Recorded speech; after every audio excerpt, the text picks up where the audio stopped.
안녕하세요. 안녕하세요. 네, 무배 조형준입니다. 무배 손민선입니다. 네, 오늘은 지금 시점부터 해서 10월과 11월에 관람하실 수 있는 전시와 공연을 소개해드리도록 하겠습니다. 첫 번째 전시는 서울시립미술관에서 서서문 본관에서 진행하는 춤추는 낱말 더 스코어링 월드입니다. 네, 올해 서울시립미술관의 전시 의제가 시라고 하는데요. 춤추는 낱말은 이런 시를 성찰하고 전시를 한 편의 시로 창작자들의 실천을 어떤 공동의 심상을 자아내는 시어로 바라볼 것을 제안한다고 하네요. 시어로 바라본다고 하니까 조금 어렵기도 한 것 같은데요. 네, 여기 포스터 보시면 되게 진짜 춤추고 있는 그런 배열이나 이런 것도 볼 수가 있네요. 저 지금 봤는데. 네, 저희가 이번 전시의 형태가 어떻게 보면 어느 다른 미술 전시랑 비슷하게 보일 수도 있긴 한데 어쨌건 이것을 다원 예술로 소개하는 이유는 이 전시에 참여하는 구성원들이 굉장히 다양하게 포진되어 있어서인데요. 구체적으로는 14명 혹은 팀으로 구성이 되어 있는 작가, 기획자, 연구자, 음악가들이 같이 참여해서 만드는 전시라고 합니다. 강석영 작가님. 첫 번째로 있는 강석영 작가님도 제가 같이 작업을 하셨던 작가님이시기도 하고, 그리고 최근에 백남준 예술상, 국제예술상을 수상했던 캠프의 인도 작가팀 이 작업도 제가 퍼포먼스를 만들 때 같이 이렇게 참여를 한 적도 있어서 이번에는 어떤 작업을 할지 되게 궁금하기도 하네요. 네, 보러 가야겠습니다. 네. 이번 전시에 또 다른 키워드가 있다고. 네. 이 전시에 이번에 또 다른 키워드가 아시아라고 하네요. 네. 전시는 그래서 전부 아시아 작가들로 구성이 되어 있고요. 식민, 독재, 개발과 같은 아시아의 공동의 경험, 이런 것들을 사유하도록 하려고 하는 것 같아요. 그리고 공동체라는 의미에 대해서 다시 한번 환기해보고 생각해볼 수 있게 하는 것 같아요. 그리고 여기에 티파니 샤라는 작가님 이름이 보이는데 이분은 홍콩의 영화 감독님이기도 하신데요. 홍콩에서 로드무비는 불가능하다라는 작품으로 그 작가가 홍콩의 라마 섬을 직접 걸으면서 촬영한 것이라고 해요. 그 로드무비라는 제목처럼 굉장히 끊임없이 영상이 이어지고 끝나지 않을 것처럼 이어지다가 어느 순간 끝나기도 하고 또 다시 그게 계속해서 반복되는 그런 영상이라고 하더라고요. 끝나지 않는 영상이라니 되게 궁금하네요. 그럼 계속해서 루프를 돌면서 반복된다는 뜻일까요? 아니면 끝이 없는? 그래서 작가님은 이런 것들을 통해서 홍콩 사회가 어디로 나아가고 있기도 하지만 또 다른 한편으로는 계속 떠돌면서 반복되고 있는 그런 의미를 전달하려고 한 게 아닐까 이렇게 생각해 볼 수도 있을 것 같아요. 이 전시는 11월 20일까지 관람이 가능하네요. 네. 그리고 입장이 무료입니다. 네. 많이 관람하시면 좋겠어요. 네. 그러면 다음으로 넘어가 보겠습니다. 네, 이번에 소개해드릴 것은요, 공연인데요. 서울의 대표적인 공연 예술 축제인 서울국제공연예술제 스파프이고요. 이번에는 총 22개의 작품을 선보인다고 하네요. 저희도 예전에 2017년에 데카당스 시스템이라는 작품으로 참여를 한 적이 있습니다. 그렇죠. 10월 6일에서부터 10월 30일 총 25일간 아르코 예술극장, 대학로 예술극장, 서울문화재단 대학로 극장 쿼드 최근에 개관했는데 되게 극장이 좋아 보이더라고요. 가보고 싶어요. 그리고 정동 세실극장, 라이트하우스, 핫당세 극장에서 진행된다고 합니다. 되게 여러 군데서 진행되다 보니까 작품마다 어느 공연장에서 봐야 될지 체크하는 게 되게 중요할 것 같아요. 그리고 그 공연장마다의 성격과 작품이 어떻게 이렇게 어우러질지 이런 것들도 굉장히 궁금하네요.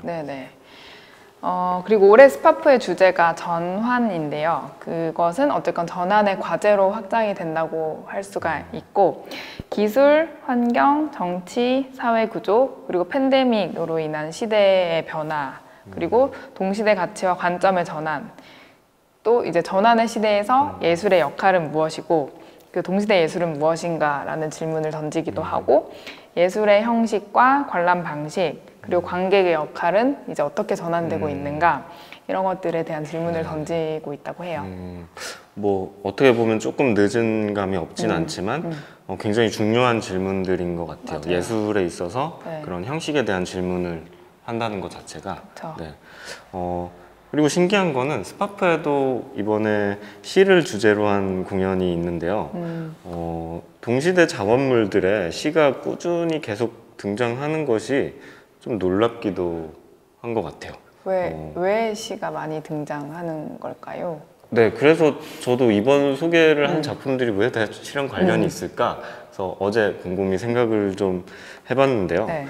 시라는 것 자체가 그 문학 중에서도 가장 형식을 중요하게 생각하는 글쓰기 방식인 것 같아요.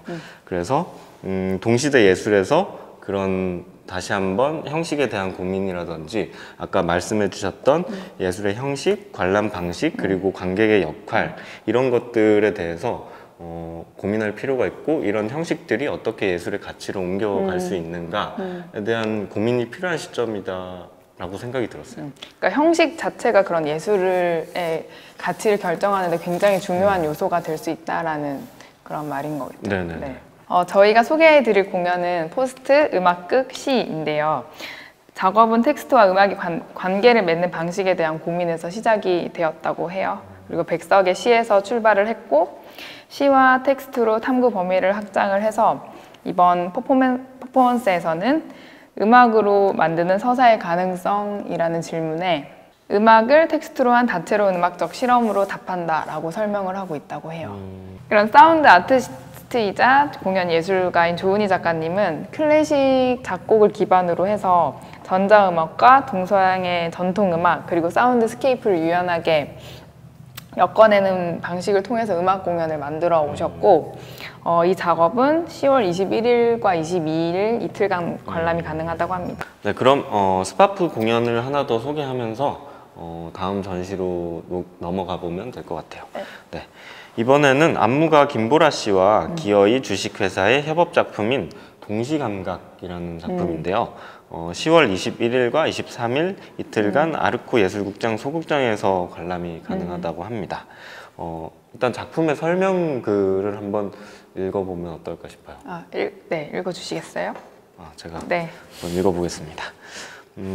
동시감각에서는 가상과 현실, 실제가 연결되는 시간의 가능성을 찾는다. 가상과 현실, 그 경계 속에서 점에서 시작되는 미시적인 것에서 거대 시점까지 확장되는 감각의 영역을 다루며 퍼포먼스가 벌어지는 순간에 발생하는 즉효성, 가상과 현실을 넘나들며 발생하는 긴장감을 퍼포머와 관객이 함께 체험하며 나타나는 다양한 몸의 반응과 현상에 주목한다 라고 설명글이 되어 있는데요. 뭐 조금은 글이 어려운 감도 있는 것 같아요. 마치 철학책을 읽는 듯한. 네, 근데 이게 텍스트로 있을 때보다 읽어주시니까 그런가요? 조금 더 이해가 되는 것 같아요. 잘 읽었나요? 네. 근데 이 공연이 어떻게 만들어진 것인지에 대한 설명을 조금 부가적으로 하면 좀 더 이해하기가 좋을 것 같은데요. 이 동시감각은 2021년 국립현대무용단에서 초연된 점이라는 공연에서 출발을 한 거고 그 공연을 메타버스로의 확장을 위한 리서치 프로젝트에서 시작이 됐대요. 가상현실의 공간 특성을 활용한 무용 VR 공연 개발을 위한 탐색과 실험의 과정을 공유하는 작업이라고 해요. 최근에 그 국립현대무용단에서 어쨌건 그 기술과 융합해서 무용의 새로운 무용 확장? 기술 네, 이런 것들을 하고 있으니까 네네. 뭐 그런 것 중에 하나인 것 같아요. 네. 네네. 요즘 유독 VR을 활용한 공연들이 많아지고 있는 것 같아요. VR 기술 기반으로 작동하는 공연이다 보니까 어떤 가상이랑 현실 그리고 어떤 시간에 주목을 하고 있는 것 같고요. 실제 몸이 놓여지면서 생겨나는 어떤 감각들에 대한 고민이 생겨난 것 같기도 합니다. 네. 이런 뭐 글이 조금 어려운 감이 있긴 하지만 작업이 정말 궁금하고 직접 눈으로 공연을 보시는 것을 강추드립니다. 네, 그러면 오늘의 마지막으로 소개할 전시는요. 마밤. 네, 김효재 작가님의 개인전인데요. 노트레이스입니다. 9월 23일부터 10월 5일까지 연남동에 있는 엘리펀트 스페이스라는 곳에서 진행된다고 합니다. 네, 여기도 되게 이름이 특이한데 엘리펀트 스페이스라는 이름도 특이하지만 그만큼 공간도 되게 특이하다고 해요. 3면이 전부 되게 유리로 되어 있고 그 나머지 한 면이 스크린으로 되어 있다고 하는데 유리로 되어 있는데 스크린이 있고 영상을 상영한다는 게 약간 좀 이질적이라고 생각할 수 있지만 그렇죠. 네, 빛이 차단되지 않으면 그러니까요. 그래서 빔 프로젝트를 사용하는 게 아니라 그냥 스크린이 있어서 거기서 이제 상영되는 거다 보니 빛과 관계없이 낮이고 밤이고 이 영상 전시를 계속 할 수 있는 공간이라고 하더라고요. 되게 탐나는 스크린이네요. 그러니까요. 네. 그리고 이곳에서 이 공간을 22세기 문화 공간이라고 소개를 하고 있기도 합니다. 22세기요? 네, 22세기. 78년이 네. 아닌가요? 22세기. 네네. 네. 미래를 지향하는. 네. 네. 예전에 이 공간이 서교동에 있었다고 하는데요. 연남동으로 이전을 했다고 해요. 이번 전시인 노트레이스는 최근작인 작가님의 최근작인 파쿠르의 확장으로 기획됐다고 하는데요. 파쿠르는 예전에 알터사이드에서도 단체적으로 선보인 적이 있는 작업이라고 하네요. 네. 노트레이스에서 트레이스는 이 파쿠르를 하는 행위자, 이 사람들을 트레이서라고 트레이서. 얘기를 한대요. 네. 그래서 이 트레이서에서 따온 제목이라고 합니다. 그 전에 맞아 파쿠르라는 것이 생소하실 수도 있을 것 같아요. 파쿠르를 직접 보신 적이 있으신가요? 파쿠르 저 실제로 눈으로 본 적은 없고요. 영상이나 뭐 야마카시라는 영화도 본 적이 있어요. 야마카시. 예전에. 네. 그리고 저는 이게 프리러닝이라는 말로도 알고 있기도 했고요.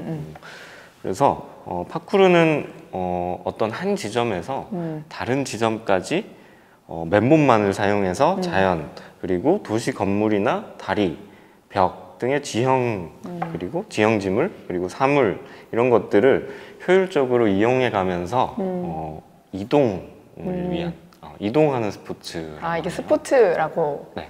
되게 보기에는 위험해 보이기도 하고 되게 특이한 장면들도 되게 많이 본 것 같아요. 그 영상에서. 올림픽 정식 종목으로 채택된다는 얘기도 계속해서 왔다 갔다 하고 있나 봐요. 그 작가님은 파쿠르의 창시자 중 한 명인 윌리엄스 벨을 프랑스에서 직접 만나서 인터뷰를 하기도 했다고 하고 그 윌리엄스 벨이 파쿠르를 자유의 여정이라고 말을 했다고 해요. 자유의 여정. 그래서 프리러닝이라는 말과도 관련이 있나 봐요. 네, 그럴 수 있을 것 같아요. 김효재 작가님은 가상의 데이터로만 모든 것들이 존재하는 일종의 몸이 사라진, 그러니까 불식된 세계를 만들어내고 있고 제트라는 작업과 태몽이라는 작업, 지난 작업들을 통해서 이런 세계관을 보여주셨고 그 파쿠르도 그런 세계관이 점진적으로 이제 만들어지는, 이동하는 그런 것 중에 하나라고 이야기를 하시더라고요. 그래서 파쿠르가 이런 어떤 미래의 세계관 속에서 이런 파쿠르 여정의 수행자가 체감하는 되게 신체적인 위험과 두려움, 뭐 이런 거기서 느껴지는 어떤 한계들, 그래서 그게 육체로부터의 자유를 감각하게 만든다고 하는데요. 오히려 네. 이번 개인전인 노트레이스의 전시 공간에는 실제 이런 파쿠르 공간들을 재현을 해놨다고 하시더라고요. 그래서 마치 안에 들어가면 파쿠르를 막 해야 될 것 같은 약간 그런 공간이 조성돼 있고, 그리고 파쿠르 수행자들의 베이스 캠프인 유르트, 이것도 설치되어 있다고 합니다. 유르트는 나중에 작가님한테 뭔지 한번 물어보면 좋을 것 같고, 노트레이스는 게임, 영상, 설치를 통해서 관객들로 하여금 그 파쿠르 기본 정신인 자유를 찾는 여정을 같이 경험하고 사유하도록 하고 있다고 하고요. 그리고 우리가 파쿠르라고 생각하면 되게 버라이어티하고 그런 되게 과격한 동작들을 생각할 수 있는데, 오히려 파쿠르 내에서도 잊혀지고 있는, 또 소수성을 띠고 있는 그런 동작들의 영상, 모션 캡처 영상을 현장에서도 확인하실 수 있다고 합니다. 그리고 뭐 이런 영상이나 게임을 통해서 어떤 파쿠르를 데이터 속에서 경험해 보기도 하고 동시에 작가님이 만들어낸 어떤 데이터의 세계관 속에서 신체라는 개념을 확장해보고 상상해보는 시간을 가질 수도 있을 것 같아요. 그럼 이거 아까 약간 동시감각에서 읽었던 그 텍스트도 생각이 나는데 그쵸, 관련이 있는 것 같아요. 결국엔 가상과 현실과 그리고 거기에 직접 놓여있는 신체 생각하게 할 수 있다. 그러니까 신체의 감각이 실제와 가상에서 어떻게 다를 수 있냐, 그리고 이것들이 어떻게 뒤섞이면서 연결될 수 있을 것인가에 대한 고민, 질문들인 것 같아요. 9월, 10월, 11월 동안 되게 다양한 장소에서 많은 공연과 전시들이 있으니까 주제들을 뭐 연결해 보기도 하고 찾아보기도 하면서 많은 거 보면 좋을 것 같아요. 네. 날씨도 좋고. 네. 그럼 이상 소개를 마치도록 하겠습니다. 감사합니다. 네, 감사합니다. 네.